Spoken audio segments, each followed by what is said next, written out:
Hi everyone, Chicken here. In the last lesson, we went through some adjustments that we can do to finish our art.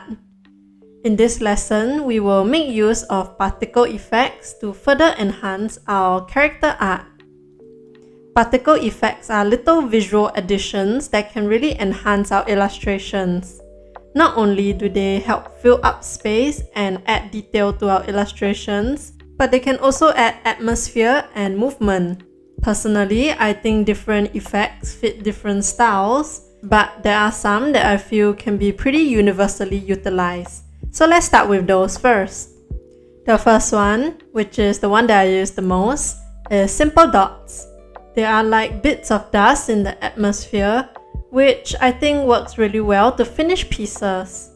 I made a custom brush for this. It's called Splendor 1 and it's included in the chicken brush set. And I will use it by dotting it with varying sizes on the canvas.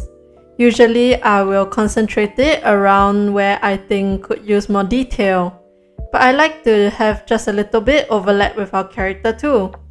I will first go in with light color spatters and dot it around the dark areas. Then sometimes if I have pieces with large white areas like this piece, I'll use a dark color and dot it into the light parts too. Then I will go in with an eraser tool and erase them randomly until I think it's just enough and not too much.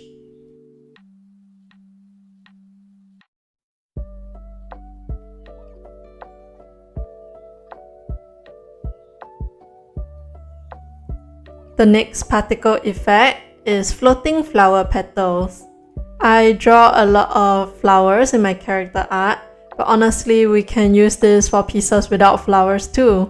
Using my hard render brush, I will draw on petal shapes in a light color. I like to draw them in pairs of 2 because I think it kinda adds to the randomness of it, and I will keep them flowing in the same general direction.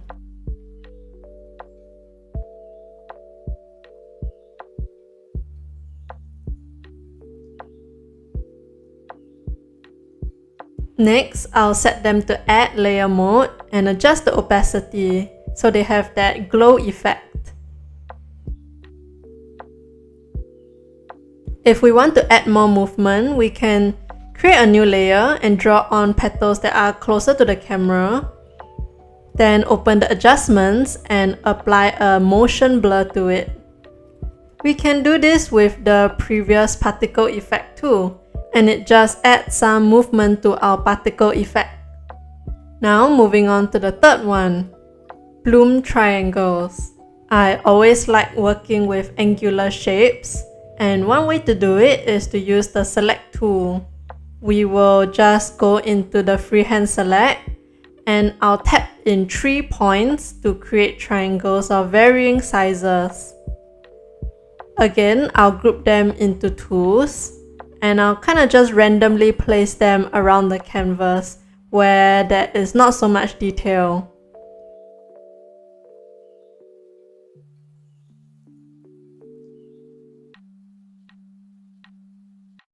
When all of my selections are made, I will go ahead and fill them with a light color.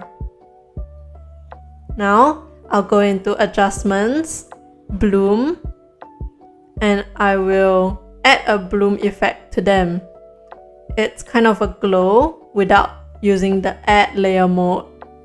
And again, I'll adjust the opacity. So these 3 particle effects can be used for, I think, almost any art style and any genre. But for the next few particle effects, I think they suit a lot more cheerful and colorful type illustrations. So let's work on a different art that I did. The vibe here is a lot more cheerful and colorful, so it will fit the sparkle particle effects. This will look especially nice when you have a sparkly element and want to make your character look extra pretty. I will just stamp them on with varying sizes using a pretty light color, usually a cream or a white.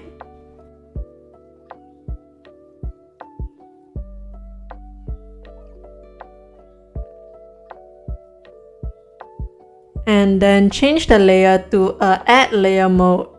And I will link the specific brush pack that I used for you to download in the class notes. The next effect is bokeh lights. It's used a lot in manga to give that romantic feeling, and Procreate has a brush for that under Luminescent.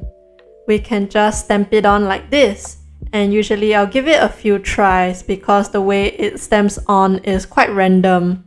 So I'll just stamp it on until I get a pattern that I like, and then I'll set it to a add layer mode. I'll adjust the opacity a little bit, and it works super well to give that really happy atmospheric feeling. And for our last effect is the lens flare. Again, I use a brush pack for this, which I'll leave the link in the class notes.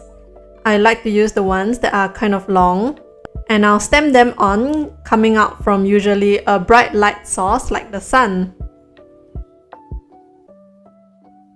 I will position it in such a way that this long part over here doesn't cover the faces of any of our characters, and it really brightens up our illustration to give us that sunny feeling. For the mission, add some particle effects to your character art. You don't have to use everything that we covered in this lesson. Just choose a few that you think fits with the vibe of your illustration. But I recommend you use the first effect regardless of your art. In this lesson, we learned about some particle effects we can add to our illustrations. In the next lesson, we will go through some finishing tricks that can help add a professional touch to your illustrations.